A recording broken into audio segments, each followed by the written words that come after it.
नमस्कार दोस्तों, कैसे हैं आप सभी।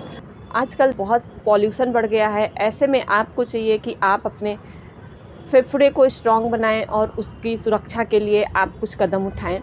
तो मैं आप सभी से कहूँगी कि इस पॉल्यूशन से बचने के लिए सबसे पहले तो आप कुंजल क्रिया और नीति क्रिया का अभ्यास कर सकते हैं। उसके बाद आज मैं कुछ आसनों को भी बताऊंगी जिनको करके आप अपने लंग्स कैपेसिटी को बढ़ा सकते हैं और उसको मजबूत बना सकते हैं। आपके अंदर ऑक्सीजन लेवल को मेंटेन बनाकर रख सकते हैं।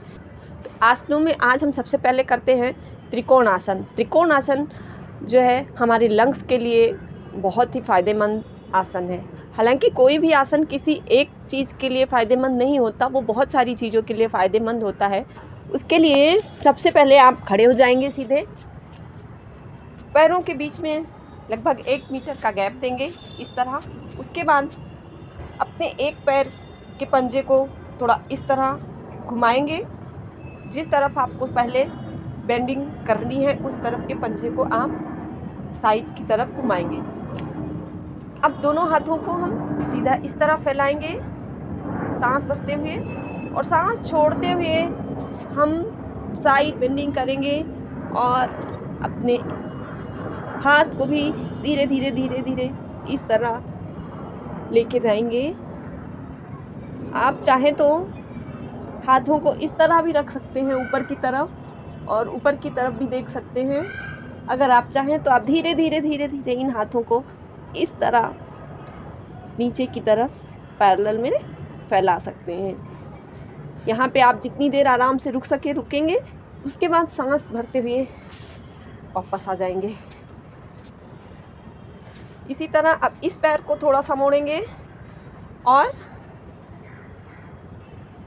अब इस तरफ आप बेंड करेंगे सांस छोड़ते हुए।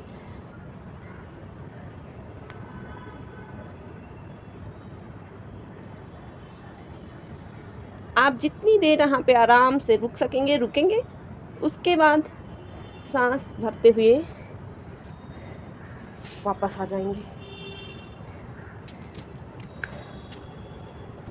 इस तरह त्रिकोण आसन को आप 1 मिनट से लेकर 5 मिनट तक अभ्यास कर सकते हैं। अब हम अगला आसन करते हैं उत्तान मंडूकासन। उत्तान मंडूकासन के लिए हम इस तरह वज्रासन में बैठ जाएंगे, स्पाइन को सीधा रखेंगे, गहरी लंबी सांस भरेंगे और अपने दोनों पैरों को इस तरह फैलाएंगे। इसके बीच में इस तरह दूरी बनाएंगे। उसके बाद सांस भरते हुए अपने दोनों हाथों को ऊपर उठाएंगे इस तरह, और इसको क्रॉस करके इस तरह मोड़ते हुए अपने शोल्डर प्लेट के ऊपर प्लेस करेंगे। यहाँ पर हम थोड़ी देर रुकेंगे। उसके बाद हम वापस आ जाएंगे। अब हम आपको दिखा देते हैं कि किस तरह आपको क्रॉस करके पैर हाथों को रखना है। इस तरह बैठेंगे, हाथों को इस तरह सांस भरते हुए ऊपर उठाया, इस तरह क्रॉस करते हुए दोनों हाथों को इस तरह दोनों शोल्डर ब्लेड के ऊपर प्लेस करके रखना है। स्पाइन को सीधा रखना है और गहरी लंबी सांस लेकर यहाँ पे होल्ड करके रखना है। फिर धीरे धीरे आप सांस छोड़ते हुए वापस आ जाएंगे। चलिए अब अगला आसन हम करते हैं गौमुख आसन। किसी भी आसन, हम सुखासन या सिद्धासन किसी भी आसन में बैठे होते हैं। उसके बाद हम अपने एक पैर को इस तरह मोड़ के रखेंगे। मोड़ने के बाद हम दूसरे पैर को थाई के इस बगल इस तरह प्लेस करेंगे, इस तरह प्लेस करेंगे। उसके बाद हम एक हाथ को इस तरह पीछे की तरफ ले जाएंगे और दूसरे हाथ को सांस भरते हुए इस तरह ऊपर उठाएंगे और एक फिंगर से दूसरी फिंगर को इस तरह खींच के पकड़ के रखेंगे और स्पाइन को सीधा रखेंगे। गहरी लंबी सांस, स्पाइन को बिल्कुल सीधा रखेंगे।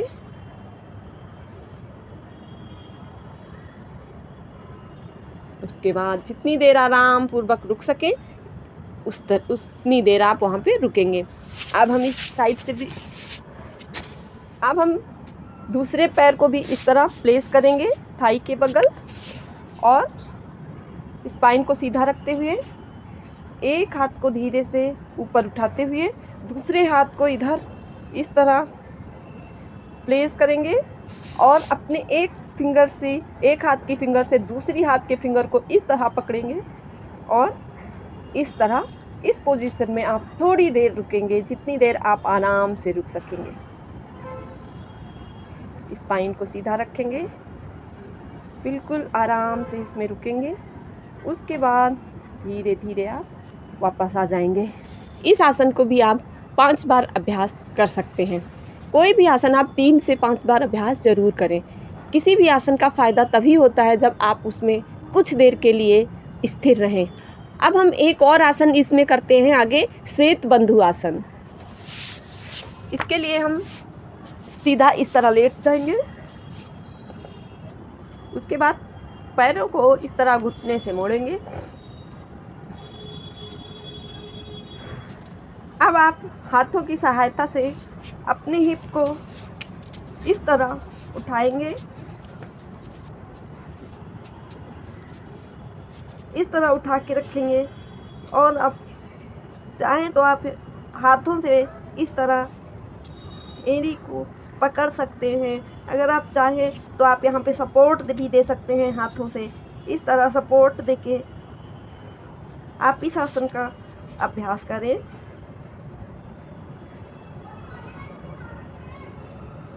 धीरे धीरे आप वापस आ जाएं।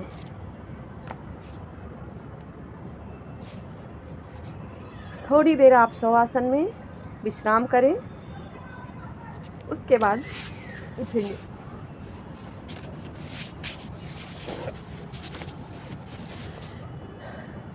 तो आप इन चारों आसनों का अभ्यास करेंगे। इसके साथ साथ आप चाहें तो भुजंगासन और आप उष्ट्रासन, इन सभी को भी इंक्लूड कर सकते हैं। जब आपके फेफड़े मजबूत होंगे तो आपके अंदर ऑक्सीजन लेवल भी ठीक रहेगा।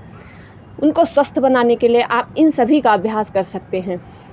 तो आप इन सभी का अभ्यास करिए और अपने आप को स्वस्थ बनाइए। मुझे आज्ञा दीजिए।